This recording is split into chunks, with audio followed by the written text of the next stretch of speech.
Well, good afternoon and welcome to MedTech Crossroads. I'm Gene Paranak. Today is the 21st episode, Friday, August 14th, 2020. We've got a fun show for you today. First up, we're going to have Stephen Barrett and Daniel Tu and some of the crew from Cayman Chemical here in Ann Arbor talking to us about their antibody COVID assay kits. Then we're going to have Gillian Henker, our old friend from Sisu Global Health, a Michigan startup that relocated to Baltimore, but they have gone on to success. And we're eager to hear from her about their journey through the startup minefield, making it all the way to sales. After that, we're going to do some FDA education, as we always do, talking about the differences between clearance and approval and what that means to you. We didn't have any news today, but just before the show, Steve Minus from our team pointed me to something that I wanted to share with you really quickly on the COVID mapping front. I'm going to stop one share and start another here really quick. And that is this COVID tracker brought to you by our friends at the University of Michigan School of Public Health. It's at covidmapping.org. It's a really neat way to look at it. These are 10-kilometer hexagons. And as they say here, the goal of this mapping project is to put COVID in its spatial and social context. Often we see things on a county by county basis, and it's kind of an arbitrary line. So these 10-kilometer hexes were really interesting to look at the state of Michigan in that context. And so I thought you may be interested in that. That's at covidmapping.org. And my thanks to Steve Minus from our team for pointing that out. Well, without further ado, I'm going to stop that share. And next up, I'd like to welcome the team from Cayman Chemical on with us. Stephen Barrett and Daniel Tu are the primary presenters, and you guys can make your guys can make your video and audio live if you want to do that right now. There's Stephen. How's it going, Stephen? Good. How are you doing, Gene, and everybody else? Glad to be here with you today. Yeah, so Steve's the Vice President of Research Development and Production and Intellectual Property Lead. Wow, Steve, it's a lot of things. At Cayman Chemical, he's an organic and medicinal chemist by background, and he had 15 years of big pharma experience before 13 years at Cayman, which is really cool. So Steve, you now do the development, you oversee the development and production of all these biologically active compounds, assay kits, and other tools that enable life science research. I think a lot of people wouldn't know that Cayman is there, but you guys are right here in Ann Arbor. And you also oversee Cayman's drug discovery efforts. Daniel Tu is the manager of ELISA Research and Development at Cayman Chemical. Dan's been there for over 20 years, and he's an expert in bioconjugation and has led the conception and development of numerous novel and first-to-market assays from start to finish. Daniel, are you on the line with us? I am. Great. Well, welcome, Daniel. Thank Stephen, you. I wonder if you've also got some other folks from your team on the call. I wonder if you could introduce them. Yes, I do. I have several other team members here who were involved in the development of the assay products that Dan will highlight later today. I have Dr. Inez Morano, who is our Director of Discovery R&D here at Cayman. She's been with us 6 years and is a trained neurobiologist. Also happens to be our NIH expert. So she's an integral part in us in our writing of SBIR grants, et cetera, but is also in charge of the R&D biology here, as well as the medicinal chemistry. So, and then with her, we also have Carrie Metcalf, who's one of our senior biologists in ELISA R&D, and Carrie's been with the company for 16 years. And I don't think Juliana was able to make it today, but another integral person on the team for the development of these assays is Juliana Blaylock, and she's been with Cayman 10 years. She has a background in biomechanical engineering and is also one of the key contributors to these products. Oh, that's awesome. We have been so pleased to see in the Michigan community companies that have stepped up in different ways. Originally, it was people doing PPE, and then it was things like ventilator projects and people just trying to get in there and help. And of course, Cayman has this huge drug and biologics background, and you guys are working quietly behind the scenes there. I think it would be useful, Steve, if you took us through a little bit about the company, because I think a lot of people don't even know what Cayman does. Sure. And then about these two antibody assay kits that I guess Daniel's going to explain to us about. We'd love to hear more about both those aspects. Sure, absolutely. Would love to do so. Let me try to share my screen here. And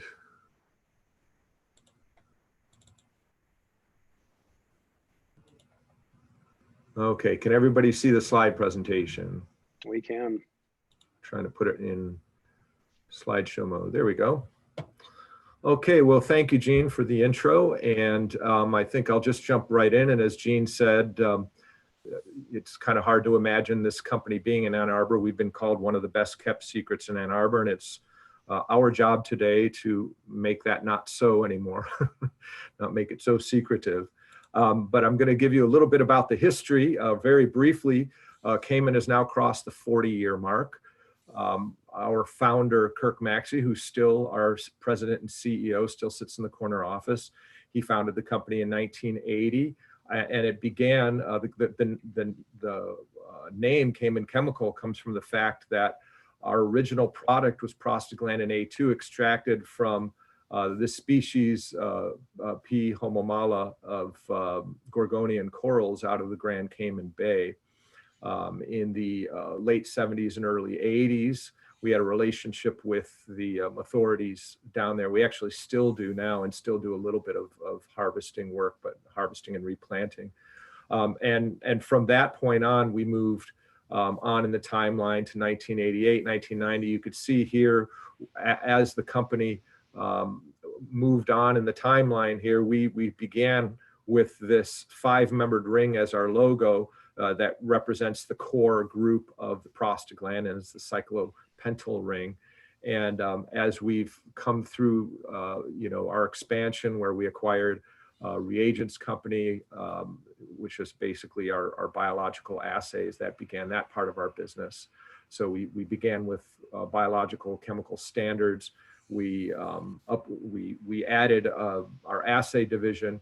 And you could see our employee growth through the years here. And then we initiated our GMP division. At that time was just a small GMP effort until we purchased Cayman Pharma, which is in Neratovice, Czech Republic. So now we have a full manufacturing facility with multiple suites in the Czech Republic. We also have GMP facilities here in the US. In 2012, we took up residence where we're at now at 5025 Venture Drive, received ISO accreditation for forensic standards in 2013, expanded our site on into now where we have about 300 employees in 5 buildings on Ellsworth Road and in the local vicinity there. One thing I did want to point out about our emblem, we still kept that cyclopentyl group. That's the eye of the DNA fish, which is our main logo now. So Cayman Chemical snapshot. So our headquarters, again, is right here in Ann Arbor, but we do have sites in State College, Pennsylvania, as I said, in the Czech Republic.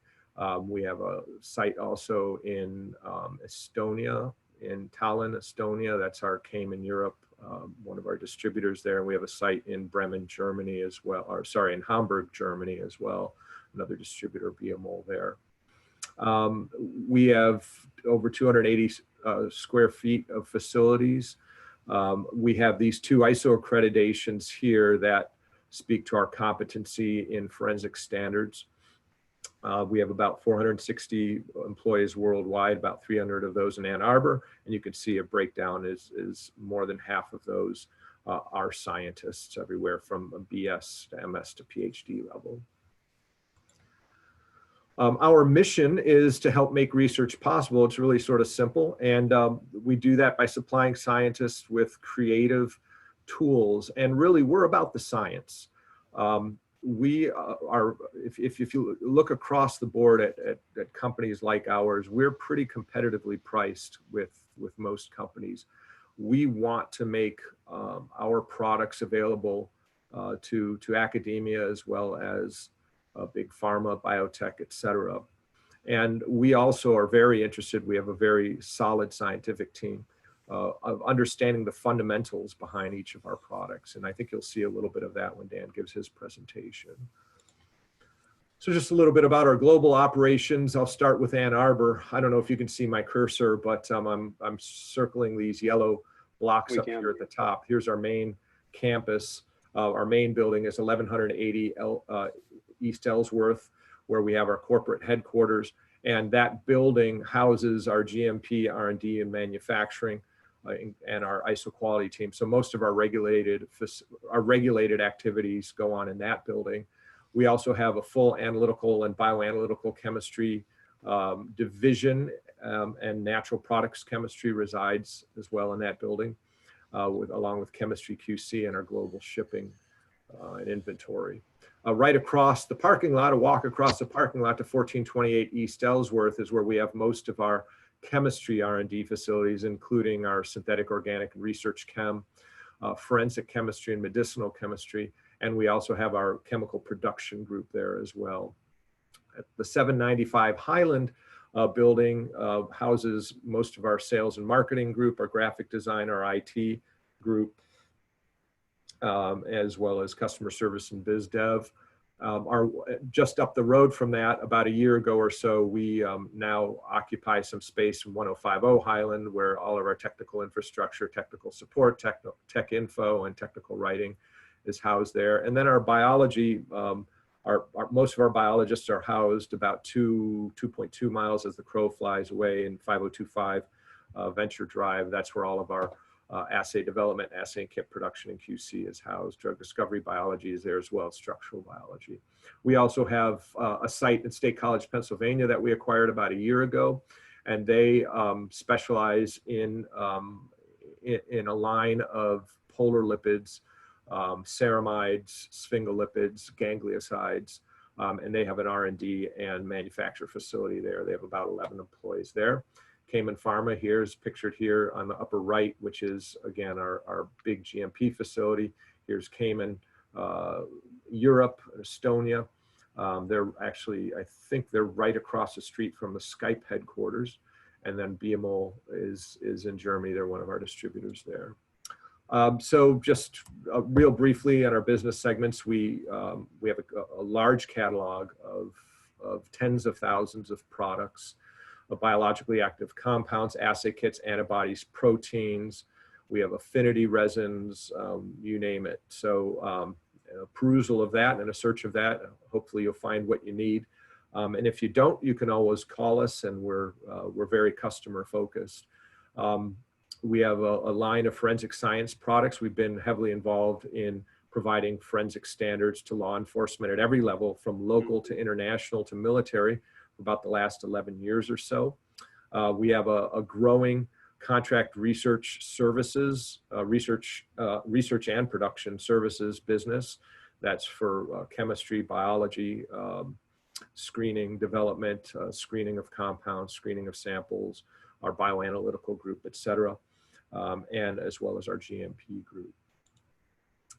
All right, I went through that really quickly because I didn't want to take up all of Dan's time. Why we're here today is to really highlight. I'd like to ask if anybody has any questions at this point. If there are none, though, I'd like to hand this over to Dan. Dan, I'll go ahead and if you're on the Zoom call, you can raise your hand on Zoom if you do have a question at this point about Cayman before we get into the kits that they've just developed. Questions about Cayman? Not seeing any immediately. We'll see if there are any at the end.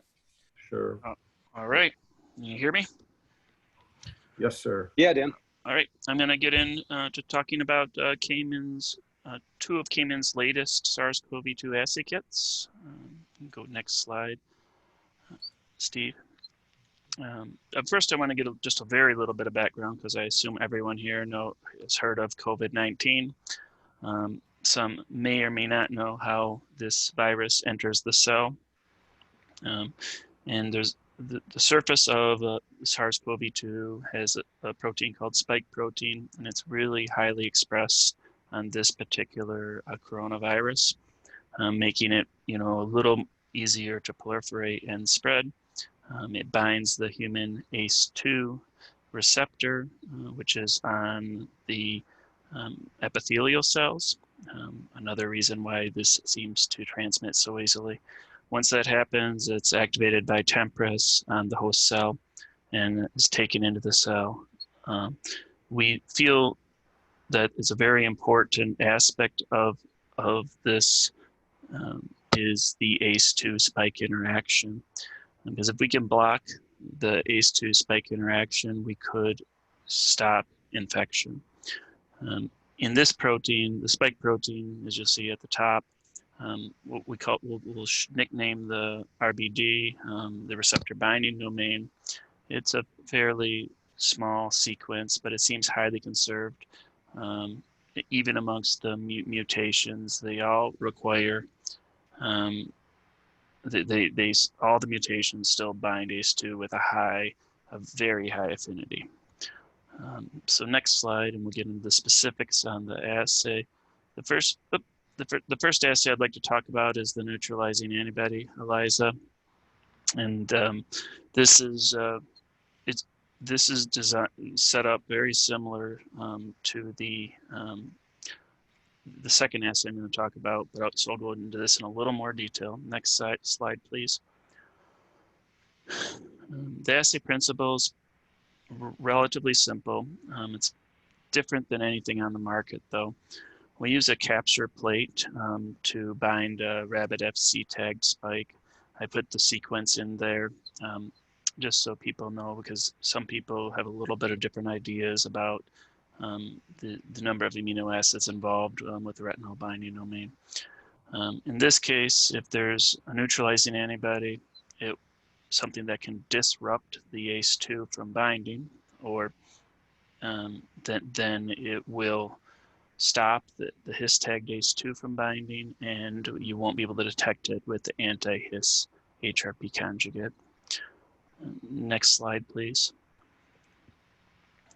So the assay is pretty sensitive, and sensitivity is defined as rather loosely, because it depends on which neutralizing antibody you use. We've selected this antibody because it's a human recombinant that was isolated from a human who had the COVID-19, and it's a kind of an intermediate in terms of its potency. Using higher and lower potencies would shift the apparent sensitivity of the assay, but we didn't get good back calculations with some of the off species. So if we used like a mouse neutralizing antibody or a rabbit neutralizing antibody, there was pretty poor back calculations. So this one was selected intentionally for this purpose. The assay range goes from 7.8 to 1 microgram per ml. Sensitivities, 31 nanogram per ml. And the lower detection limit is 6 nanogram per ml. Next slide. So this is an example. So this is the only semi-quantitative kit on the market right now. Nobody else has been able to nobody else is selling any kits with standards to allow for a quantification. And I say semi-quant because if I chose an antibody that was 10 times more sensitive, then it would alter the calculation of the sample by tenfold, or 10 times less sensitive, then it would go the other way. So it really is any assay that's using an antibody as a standard and trying to measure polyclonal responses in a human will always be semi-quantitative. We get very good back calculations with dilutions, as can be seen with the parallelisms in these COVID-19 positive plasma and serum. We've done numerous now, probably over 30, with various local positive samples, and we've also acquired some that were positive by both PCR and serology tested positives, and had it was very good detection in all of them, and very good back calculation. CVs have been in the range amongst samples of averaging well under 10%. Next slide, please. So this is an example of a couple of, these are pretty high samples. The first two are pretty high samples from different individuals, showing good back calculation over numerous dilutions. The low serum, we have one low serum here. These were just arbitrarily selected. They weren't selected for any particular reason. We've had over of the 35 samples or so that we've tested, we've seen ranging from 100 microgram per ml of neutralizing antibody down to about 1 microgram per ml. So obviously an individual, or depending on the time course and where you're at post-infection, will affect the antibody titers. So I feel that's quite valid, and it's a pretty important thing to note, because when we're looking at, let's say, right now, one of the common treatments is taking some of the convalescent patient samples, and there's not a really good diagnostic out there right now to tell how effective it will be. And this is research use only, so take that into consideration, but there's not a really good way to assess the true levels of antibody. So next slide. And it's important to note that serology tested quantities are not necessarily indicative of positive neutralizing antibody containing sample. So they don't always correlate, and it's pretty common to have high levels of serology positive samples, meaning you have positive to the nucleocapsid or positive to spike, but those antibodies don't necessarily correlate with neutralizing potential. That's why we feel this kit is going to be very helpful. So we can measure, these are the only places we've tried to test it, but we can measure SARS-CoV-2 neutralizing antibodies in plasma or serum. The recommended minimum dilution here is a 1 to 10. That way we can detect fairly low levels. There's very little interference in this assay. Part of the advantage of this assay is because of the format, we can get away with using very little spike and very little ACE, which results in a very high sensitivity assay. We can run up 43 samples in duplicate in the screening mode, which would be you're just looking for positives and negatives. And then if you want to come back for semi-quant, it will really depend on the number of dilutions that's required. You essentially will do a titer like you would do to determine, any level of antibody. You would have to have a few dilutions to get a good quant on it. Results, including plating time, should be had within less than 4 hours. And it's a HRP plate-based colorimetric readout, so something most people should be quite familiar with. Next slide, please. I'm listing the components here as the last section before the next kit, because I wanted to kind of tell people what we supply. This kind of makes us stand out a little bit too. So we supply the human recombinant neutralizing antibody. It's IgG. I believe it's IgG1, and supply enough to do multiple standard curves if needed. The anti-His HRP conjugate, the SARS neutralizing antibody positive control, which is pre-COVID plasma spiked with some neutralizing antibody, because it's trying to make sure people understood we're not really, dosing out our disease state plasma. And then a negative pre-COVID plasma. So you can, in the screening mode, you will just put these on the plate and look for level of inhibition. And then pretty much standard, but everything you need to run the plate and everything is ready to go. Just open the box and it's ready. Next slide.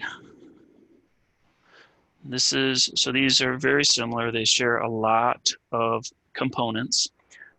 That's what I went through the first one in a little greater detail. This one will kind of focus on how we'd expect the screen to be. The last one was three-step ELISA. This one removes one step. Next slide. In this case, we're combining the Rabbit FC, the potential inhibitor, and the ACE2 all at once.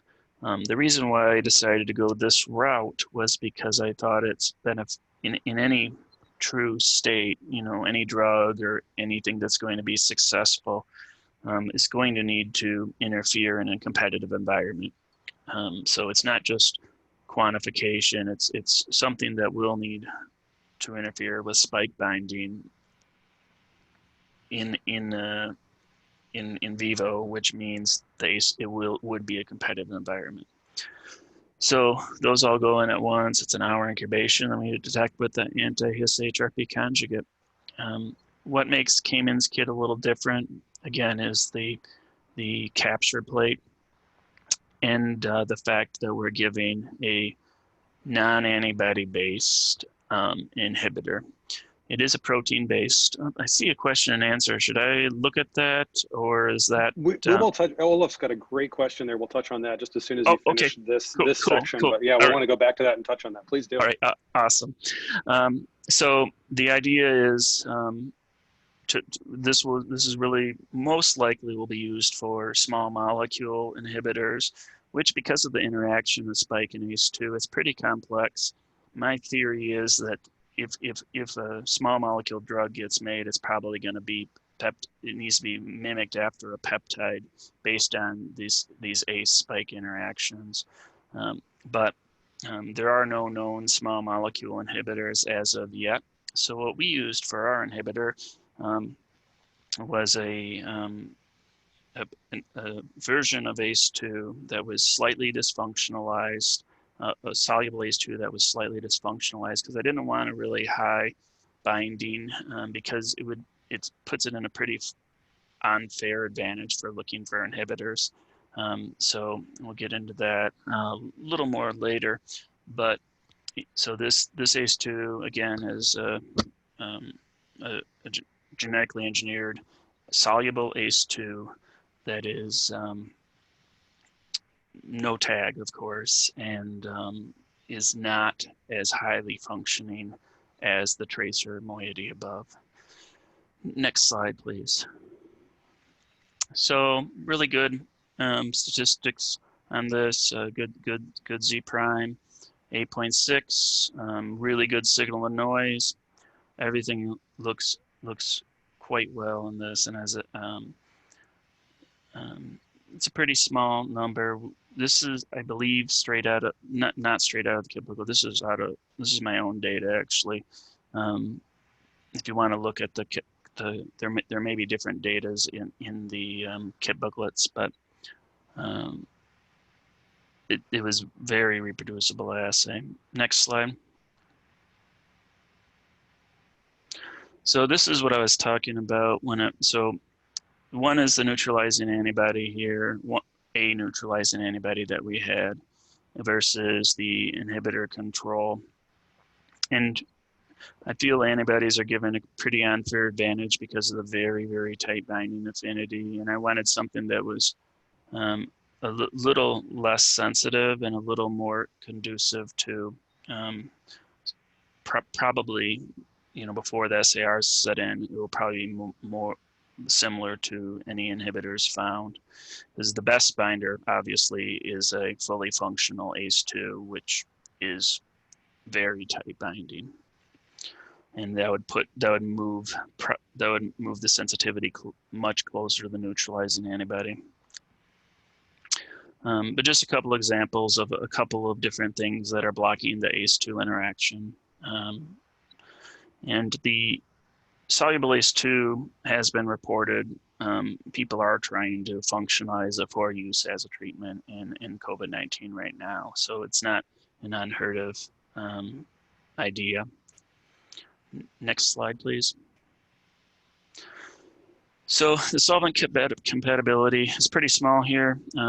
Keep in mind that because there's 3 components in the well, the dilutions are threefold. So in the inhibitor containing sample, those solubilities are 0.1 and 1% DMSO. We've actually checked it up to 10% now. 10% in the well, which is like 3.3 which would just correlate to 3.3 in the plate. And they work just fine. You just want to use the corresponding buffer control if you go with much higher solvents. And we've also checked now ethanol, I believe methanol, and DMF. So it has a pretty wide compatibility. It wasn't in the kit booklet, and the data wasn't available. I couldn't pull it together in time for this presentation. But if anyone's interested, I could supply it to them. Next slide, please. And I believe this is getting to the end here. So kit features, drug discovery tool, screen for inhibitors of spike RBD ACE interaction. It would work for protein, peptide, or small molecules, up to 44 samples in duplicate, results in around 2 hours. It's a plate-based colorimetric readout, and HRP based. And I think that's the last slide. So if I'm wrong, Steve, feel free to forward it. That's it. All right, so that's great. I want to, our friend Olaf, who I always love hearing from, so I just opened his line in case he wants to ask the question live. I'll give him a second if he wants to ask his question live. He had an interesting question that I think we should get out here. Cool. Olaf, are you there? Yeah, I'm here. Hey, awesome. How are you doing? I'm doing great, thank you. Good to hear you all, and that you're all doing well and fine. So Daniel, my question is, I think, very simplistic for you. So I saw initially when you described, how the virus is infecting the cell, and there was something called the ACE2, I think that was powered on the cell itself. Yep. And then there were, the spikes on the virus, etc. Yep. And I don't understand how now the assay that you developed is now related to antibodies or virus or the ACE2, because you have sure. So parts there, they looked fascinating, but I didn't understand that part. So Steve, if you could scroll back to the first, the neutralizing antibody about this assay, or sorry, the principle of the assay. Hold on. Yes. Yep, I see it. So the spike RBD is on the plate. That's a soluble ACE, human ACE2. And this viral spike RBD. So we're looking for things that will disrupt that interaction. And in patients, people who have had COVID-19, they will almost always contain a degree of neutralizing antibody, especially if they're recovering patients. That's basically where most of the antibodies are directed to. Now, the assay platform is relatively flexible, so if we had another, let's say, rabbit FC tagged, we could substitute in the whole extracellular domain of spike, but it seems the vast majority of antibodies, neutralizing antibodies, are against this component of spike. Okay. And so the assay it detects by, so how we quantify will be, we have a human recombinant IgG that is a neutralizing antibody, and it's actually will interfere. So it's proportional. The signal will drop when there is more antibody around. So it's a competitive based assay. Even though it may look like a sandwich, it's a competitive assay. Okay.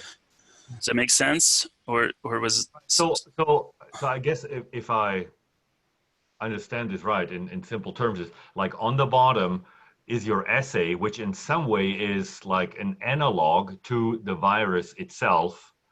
And then the assay, like the virus with its spike, would try to get into the AC2 molecule or Yep. component or structure, except it's prevented by, the antibody. And so I guess when you, with your virus analog, which is the assay, actually lock into that antibody, then that gives you a change in the concentration, and then that allows you to analyze, how much or how much less or so is left in the assay in the original.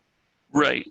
Right. Okay. And we're working with these with we're currently working on some cell-based versions of this, so we can incorporate, the membrane incorporated ACE. But they will always be like we're trying to get away from use of the viral models. But yeah, so there is some component to, seeing the differences between the membrane incorporated ACE and the viral incorporated spike. But that RBD component is, again, highly conserved and very readily available. So we think it's a reasonable substitution. Yeah. Okay. Great, Olaf. Thank you for the question. May I ask another follow-up? Sure. Please, you may. Yep, and then we'll go to Tony. So do false positives, false negatives play a role in these kind of tests? So, well, we haven't had any false positives because of the sensitivity of the assay. I believe it's very unlikely to have many false negatives. So far, what we've found is really good correlation with the serology testing positives. Although there are people out there who have a pretty good response to spike or MP who don't have good neutralizing antibodies, but we really can't. And if you believe the literature, most literature would suggest like there's approximately, let's say, between 1 out of 60 people who have positive for spike protein or spike RBD that aren't actually neutralizing, up to even 10%, depending, and it's more depending on the assay design, I believe. But because the quantities of the spike here are in the 50 nanogram per ml or 2 to 3 nanograms per well, they're very, very low background because there's very, very low protein in the assay, and it's a highly sensitive system. Mm-hmm. So I think we will minimize that. Now, with more testing and more samples, they're actually not as easy to come by as you might think because they're in very high demand. But so far, so good. We've had very, very high correlation with other kits. Yeah. Okay, great. I do have a third question, but I don't want to hog the Let's see. Let me, Olaf, let me come back. Let me go to Tony really quick and see what his question is, and then we'd welcome you to ask that one real quick. Let's see, Tony, you're unmuted. Olaf, you're still live with us. Tony, are you there? Yeah, I am. Can you hear me, Gene? We can hear you just fine. Welcome back. Okay.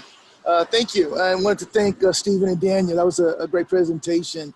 Little detail, because I'm not a biologist. I did want to take it a couple of 50,000 foot level from a entrepreneurial standpoint. I've definitely been reading a lot about one of the popular American businessmen, Bill Gates, and his kind of commentary about a lot of these tests that are not as effective for the population because they take so long to get back. And I imagine you guys are probably strategizing about how to take advantage of those kind of things. Is this type of essay not addressing a faster route, or is this also something that you guys think is going to be something that the public's going to be able to take advantage of? And if not, what's something you guys can share to kind of understand what's the you know, the best community response or solution that you guys might have, you know, in your back pocket that you're going to talk about, you know, maybe in some later presentation. Yeah, I'm so glad you brought this, that up, Tony. I'd like to go to Stephen for that one really quick and piggyback on that with, right now, this is a research use assay. Yep. Yeah. How does this fit into the big picture? Maybe we'll go Stephen for that one for a second. Well, so this is a research use only, but you know, we're not a CLIA approved lab. However, you know, there's only so much I can disclose, but we do have some relationships with potential partners in developing these sorts of kits for more of a diagnostic use, for human diagnostic use, for instance. I won't say anything more than that. As far as our big picture goes, we do have a contract service group right now that, is this Tony who contacted, who asked the question? Yep. Tony, I'm sorry. We do have a contract services group now, and as you can imagine, there are a number of issues, you know, some of them somewhat complicated in the terms of setting up, you know, setting up a business whereby, for instance, we could screen samples, but that's looking at the big picture.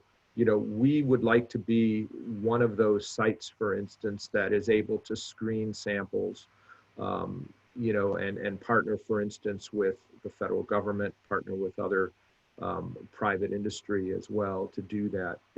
In terms of these research use only products, our goal here really was to address some of the issues with the existing products. I can hand that more over to Dan in terms of discussing that more in detail, and addressing some of the unmet need there. But from a big picture, yes, Cayman is interested in providing a service writ large here, you know, and being able to be to contribute to the effort to actually screen for the disease. So on one side, we're trying to develop tools that we could eventually develop for human diagnostic use, and again, that's not, you know, that's not a snap of your fingers kind of a thing. So address the underlying scientific issues. At the same time, on the contract research side and on the, you know, partnership side with the federal government, we're trying to align ourselves with the right partners and in the right formats to be able to do those things. Does that answer your question from a 50,000 mile or 50 mile high view? Yes, sounds like you're trying to stay in the hunt of some solutions. That's what I was hoping. Yes, we are. Yes, we are certainly in the hunt for solutions. You know, there are some other, keep an eye on us. We have other products that we should soon be making announcements of as well. So, so please keep a lookout. We will try to keep this group informed as well. That's great. We appreciate that. I got to be cognizant of the time, and I cannot let Olaf's third question go because it's a really good one, but I got about 30 seconds to have you guys answer it in. Olaf had said, what do you know or can you say about how the antibody concentration of a person post-COVID-19 infection? I recall hearing or reading that the antibody amount in a person is like a mound-shaped curve, but what's the timing of that? In about 20 seconds, can you address that, Stephen? That's a great question. Dan, you take that one. Yep. Sure. So that's highly variable. It's depending on the individual,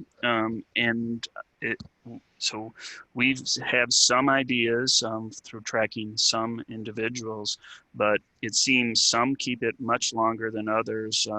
Like for example, some can almost lose it within you know, a month, but it doesn't mean that if they're re-challenged again that they wouldn't get it. It's just like any other immunization that you got. This time you got the real bug, but it doesn't mean that they're not necessarily immune.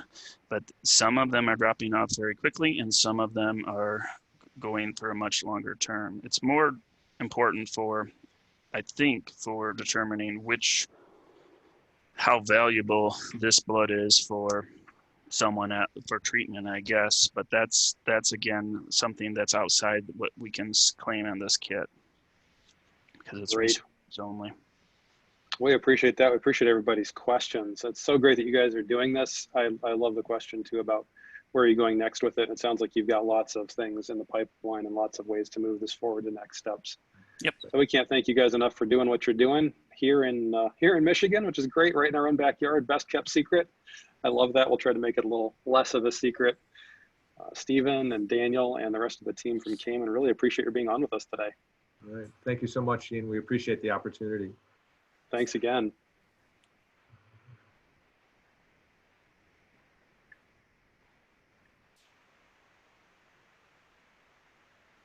Well, that's awesome. I love it when local companies are doing cool things, and we always like to boost them and let people know that they're out there. Next up, I want to welcome my old friend Gillian Henker to the show. Gillian has been a frequent attendee, and we wanted to get her on here because people just, the whole, how do you bring stuff to market? There's Gillian, I saw her there for a second. Gillian Henker, Sisu Global. I saw your video for just a second, Gillian. Okay, yeah. There she is. It's good to see you. How are you doing today? I'm doing well. How are you guys? Doing great. Gillian is the co-founder of Sisu Global, which is a company delivering right now auto-transfusion solutions to developing nations, but there's more things in the pipeline there too. And Gillian, I think it's so amazing because you guys are a company that has fought and scraped, and truly, if the word bootstrap has any meaning, has done that across multiple states and literally around the world. And there's a lot of people who start out with a napkin sketch and a cool idea, but you guys have actually walked that whole path all the way through, and you're on the market now in Africa. And we welcome you to the show, and we wanted you to talk to our audience about, first of all, what is Sisu and what is the need for auto-transfusion? But then for us to talk a little bit about, you are a truly unique story in terms of how you've gotten there. And the term that you had shared with me of, somebody once said, you turn a nickel into a dollar, and your ability to make the next step happen almost no matter what, through the good times and through the bad times. So we'd like to get into some of those startup learnings that I know you can just pour out. But can you show your presentation and tell us just a bit more about Sisu Global? Yeah, and I'll keep it fairly brief. All right. So, like Gene said, thank you for the wonderful introduction. We're Sisu Global Health, or Sisu Global, I should say. We're a medical device company focused in emerging markets, which mainly has been Africa at the moment. And we take Sisu as kind of our inspiration, which means persevering in the face of adversity. So as she mentioned, the main need that our current first product, I should say, on the market addresses is the global shortage of donor blood. So actually we found this occurring a little bit in COVID times as well, with the issues of getting blood to the blood bank and screened and through that system, as well as in a lot of different areas throughout the world, there's a high cost and a lack of availability. So what our device does is performs auto-transfusion. So that's just the process of getting your own blood back to you. And so the device is called Hemofuse. Again, you can now donate blood to yourself, so to speak. It's fairly simple. It's like a giant syringe and kind of a filtering system where you pull up on the syringe, pull it through a filter, and then through a series of one-way valves, push it into a blood bag, and then you can retransfuse your patient immediately. It's manually operated. It's push and pull and can salvage a couple units of blood fairly quickly. And the pump part is actually made to be used. And then the filter and accessories are disposed after each patient. So you can get, we've had folks get at least 3 units of blood in some cases for a single surgery, and you can transfuse that patient immediately without worrying about cross-matching or typing. So what we've discovered or are looking at are 20 million cases throughout Africa are viable for auto-transfusion, and it's currently being used in Ghana and Kenya, where it's been used mainly in an OBGYN case called a ruptured ectopic pregnancy. But just this week, we actually had a rural hospital use it on a ruptured spleen case from a traffic accident. So some of you might be familiar with the cell saver. That's kind of what we consider the standard here in the US in many ways. That is typically used in more elective surgeries. Hemofuse is designed to be used like for those emergency surgeries where you need blood immediately. And again, donor blood in the areas that we're working in, there's over a 50% shortage. Like I said, there was a case this week where they had no blood available and the patient had severe trauma to the abdomen. And so hemofuse was really the only option, and they were able to get 2 units, which was great. Our business model is fairly straightforward. We partner with wholesale distributors locally in country, and then we work with AMREF is one that we work with NGOs to do the training and some hospital support. Our management team is myself, and I couldn't do it without Carolyn Urena, who some of you also might know, go blue. And then of course, Saju Jain. And yeah, and so we have offices in Baltimore, like Jane mentioned. We're currently based in Baltimore, created in Michigan. And then we also have offices in Nairobi and setting up one currently in Ghana. So yeah, so that's our story in a nutshell. If there are any questions. It's absolutely amazing. Yeah, feel free if you're on the Zoom call and you want to ask Gillian a question at any time, raise your hand. Gillian, I think it's interesting because we see so many startups that have sometimes got installed at places that you have gone well past. And oftentimes there's this feeling of, oh no, I don't have the next thing I need. I can't take the next step. And you and the team at Sisu have been a living testament that that's probably not true. There were times early on when sometimes the funding was there or the funding wasn't there, and you still made it to the next step. And I guess before we go into some of the specifics, because we've got things to talk about like in legal and accounting, prototyping, travel, housing. I mean, you're running not just a local company, you're running one that's trying to do business internationally. We can touch on each of those. But just at a high level, how do you think about this? And what has been the mentality that has carried you through? Because I know a lot of the startups that, will be listening to this are going to say, I feel like I know where I want to go, but I just don't have the resources to get there. And somehow for you guys, you moved forward whether the resources were there or not. How does one create that out of nothing? Well, I think for us, we've tried to be elastic in what our ambition is to do versus our resources and coming to a compromise between the two. We do a retreat that we've been regularly doing since our founding.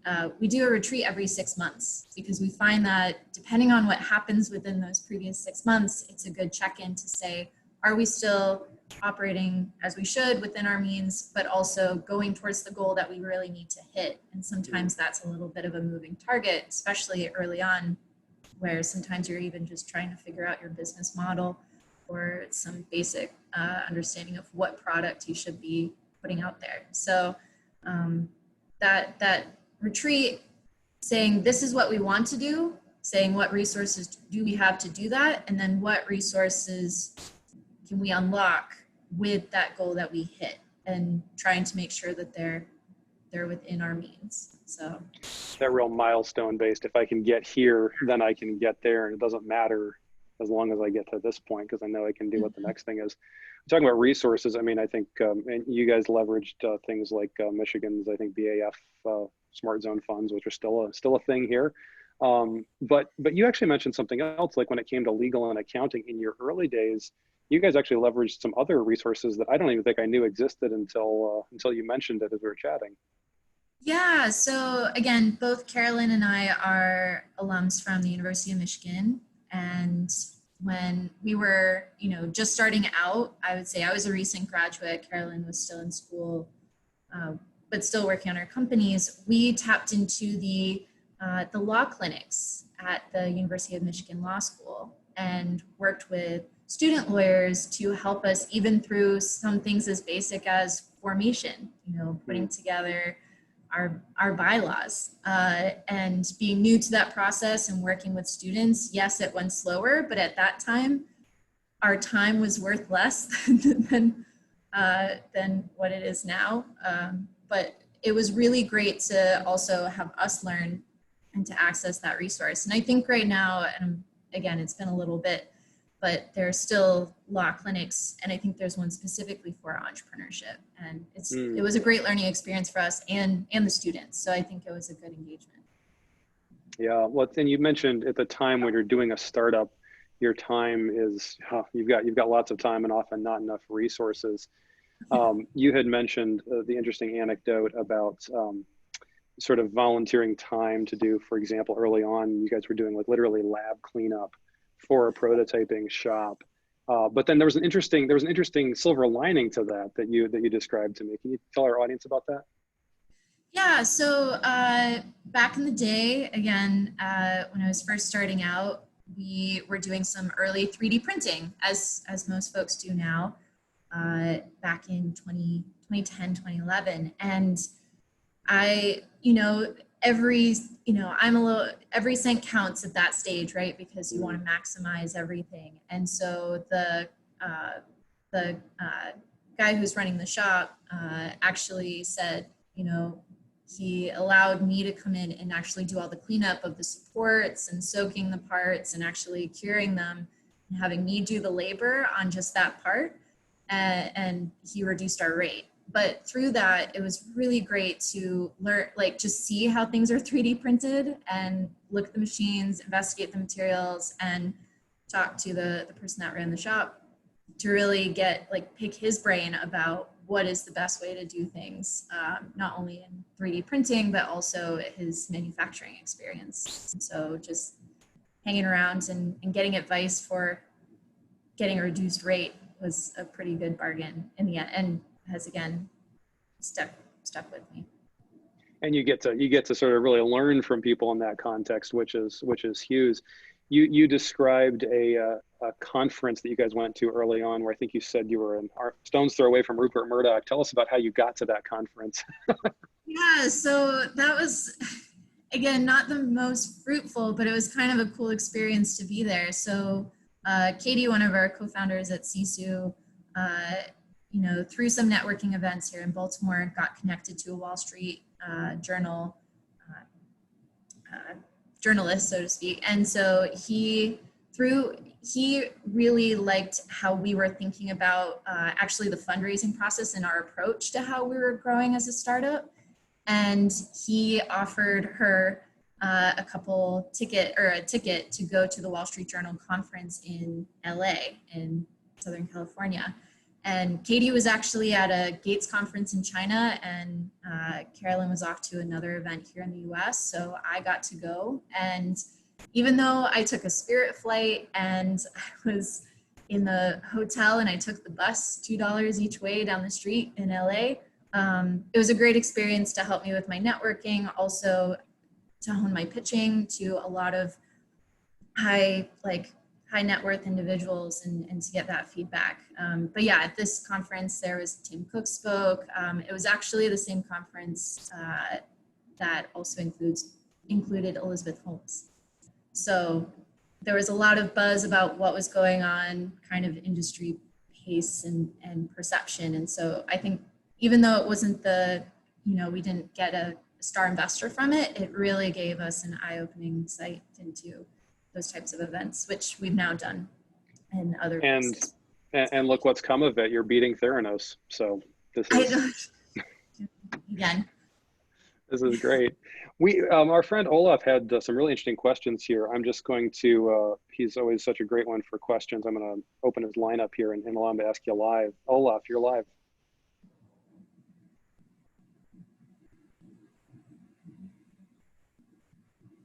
At least I think you're live. Let's see. Yep. Just unmute and you're live. Sorry. There he is. I was screaming loud enough for you to hear me in Michigan. Okay. So Awesome, awesome persistence. Well done with this entrepreneurship and the really great technical development that you have done there. And in your not in your photo, in your slide that you showed how this hemafuse is used, it's like then given to the patient, but how the blood gets into the hemafuse, is that like I would order it and just poke myself and put it in, or can you say a bit more about that? How does the blood? This is during surgery. Yeah, Gillian can explain that. During surgery, yeah. So it's a vacuum, like a giant syringe, if I'm understanding the question correctly. And then it goes through a couple of one-way valves, and then when you push down, those valves close and another one opens to allow it to go out the side of the barrel into the blood bag directly. So you kind of pull up. The patient's own blood that gets reused. Yes, sorry, patient's own blood gets reused. Auto-transfusion, yep, self-use. I see. Okay, cool. Yep. All right. Yeah, no, great question. Left for Nairobi there or something. Anyway, we weren't asking you to send your blood to Nairobi. That's a noble thing, and if you'd like to do that, we can talk about that separately. But we'll figure that out. Separate call. Okay. You had another question, Olaf. Yeah. Okay, thank you. Yeah, so you started from initial funding and figuring out like you used the law clinic there in Michigan and so forth is really getting started, and then you started to get funding. And what did this process look like from just initial funding that you apply to maybe even local Michigan and so forth, then all the way to getting funding and approval from government agencies? Presumably, maybe even Kenya, you had to maybe get some money to get it authorized there in Kenya or so. So how did that transition? How did that work? Yeah, so I'd say, yeah, again, this was a steady climb and build up over now about 6 years at this point.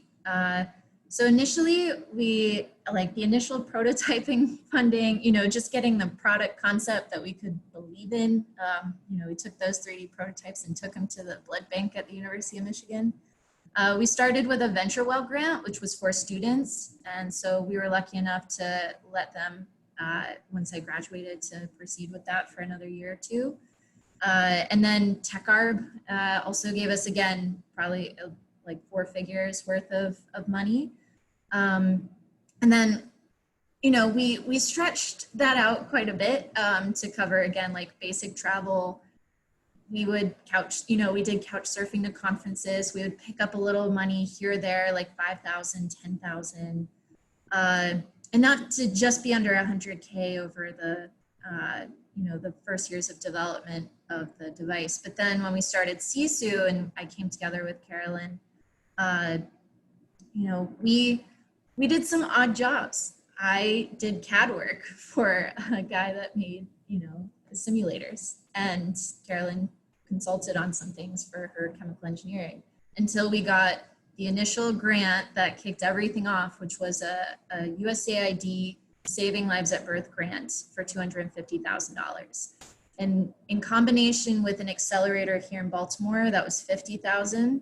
And that grant, that paid for a lot of our initial prototype development to really transition into like a design for manufacturing, doing then sterilization validation, biocompatibility validation, and doing our first clinical pilot on 12 patients in Ethiopia.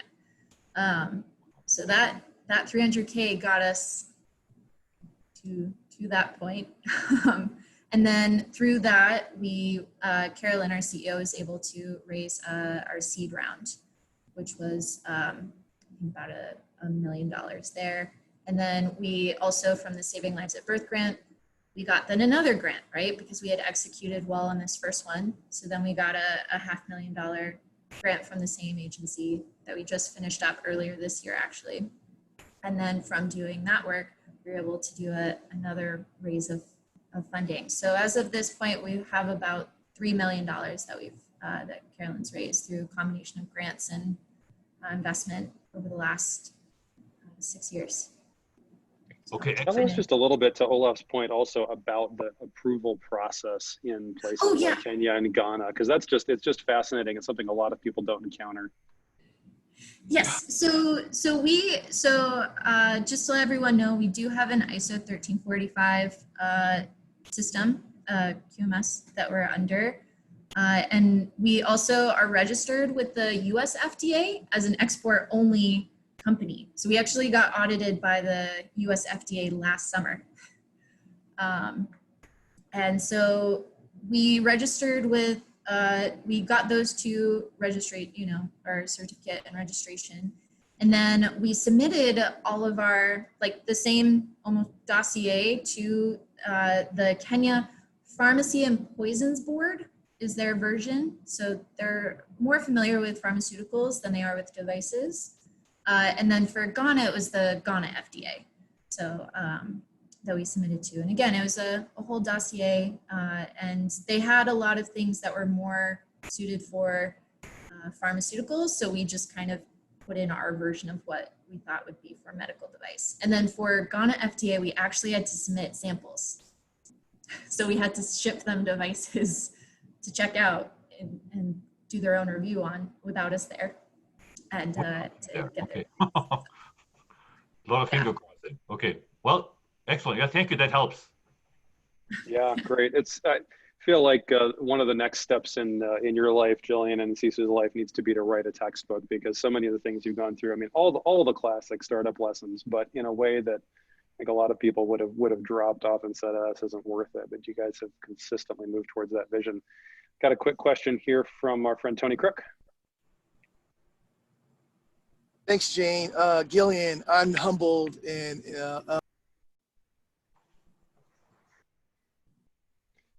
you just muted yourself. Back on, Tony. Are you there? Can you guys hear me? We can hear you now.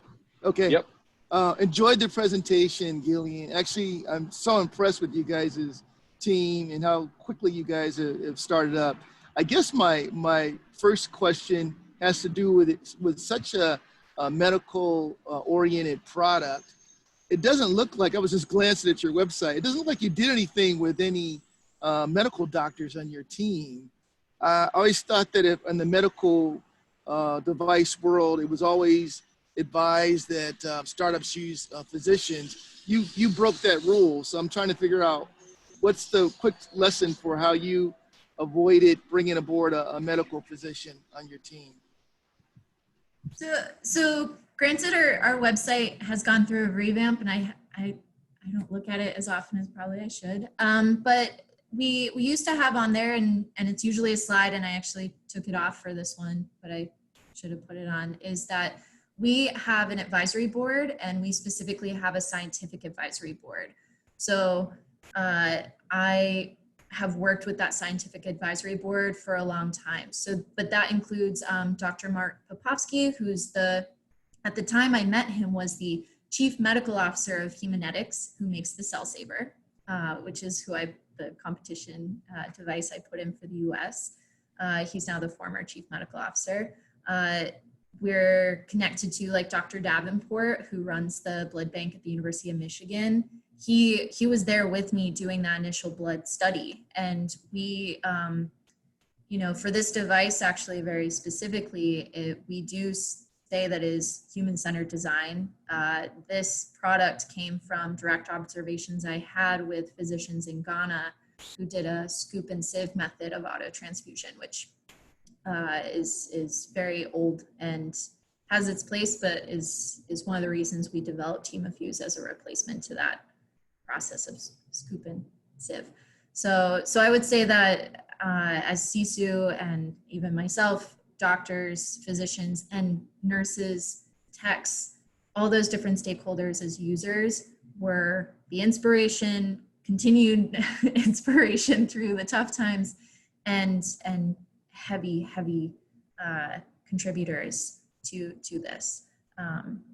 So I would say, yeah, our scientific advisory board might not be on the website right now, but yeah, we had 3 dynamite physicians that have signed on and more that have contributed across the world. So yeah, but we don't have an MD on our team. You guys have done a good job of blending, because I think a lot of times you'll have devices where they as Tony alluded to, they ignore the physician, and that doesn't work out very well. And other times you've got devices that are so physician defined that they work for that physician, but nobody else. That's a fine balance to do in your startup life. It is, and I'll say here that first grant we got, right, the $250,000 Saving Lives at Birth grant, where we, put together just a 3D printed device that didn't really quite, worked, but it wasn't, the model product at the end. It was actually an OBGYN from Ghana who was on the judging panel, and I had known her from the early development of this, and she was the one who said to, Sisu had just started. No one knew who we were. We were 6 months old. And she told the fellow judges, who are at the USAID department, state money, say, I know this device, I know this need. This is a good product. And she vouched for us as a Ghanaian physician who is a judge. And I think that was, we usually attribute her as one of our early champions, and we couldn't have done it without her. So yeah, again, doctors are there, just not directly on our website right now. And we haven't hired anyone in our team who's a clinician outside of trainers in Kenya and Ghana. Yeah, good question there, Tony. Thank you for that. Well, Gillian, what do you guys look for from the community? What sorts of things, where are you in your process, and what sorts of things do you, would it be beneficial connections to make, or other things for you guys? So I think for us, I kind of name things like the year, like it's the year of the distributor, the year of the regulatory, or the year of the manufacturer. So right now, I think that we're trying to build our team, and I know G knows this as well, always looking for good talent and folks that you think are looking to join a company like ours. I'm hiring right now, literally. So what sorts of roles, if you can say what sorts of roles you're looking for? So R&D engineer, and then operations, like operations being production, supply chain. We do, probably about 2% of production in-house, and it's mainly working out with outside folks. So good customer relationships and folks that are in Michigan, actually, again, a lot of partners in Michigan. So so those are two areas definitely that I'm specifically looking for as CTO to have connections to. That's great. Well, if anyone listening knows of anyone who's interested in operations or R&D engineer positions, whether in Michigan or in Baltimore, it sounds like there might be some opportunities there. We'll try to help you get the word out on that. Well, Gillian, it's always a pleasure to see you. I really do think you should write that book at some point, because you've seen it all and more, and you've pushed through it, and you've really done justice to the word Sisu. So we're so excited to see where you go next and what happens with the company as you guys ramp up sales. I can't thank you enough for being here. Yep, thank you so much. Thanks again.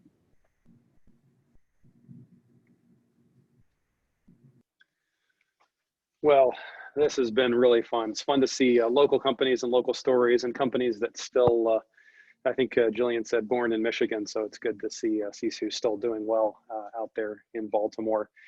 Given the time, we are going to postpone the discussion of clearance versus approval, which we will pick up in a future week. We've got cool things to tell you about the difference between those two terms and what they mean for your development process when you're thinking about going to the FDA, and we will pick that up in another week. I will give a brief pause right now. If anyone has either an announcement for the community that you want to sneak in, or a question that you have about something that we've talked about on a previous show or this show, I'm going to give you about 30 seconds to ask that or say that. If you want, just raise your hand.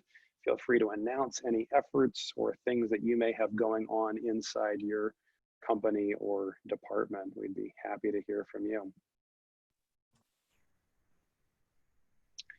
And not seeing any of those, I am really looking forward to seeing you all next week here on MedTech Crossroads. I'm going to give you a quick preview. We try to schedule out ahead a little bit more than we did when this used to be COVID Connect, and we are anticipating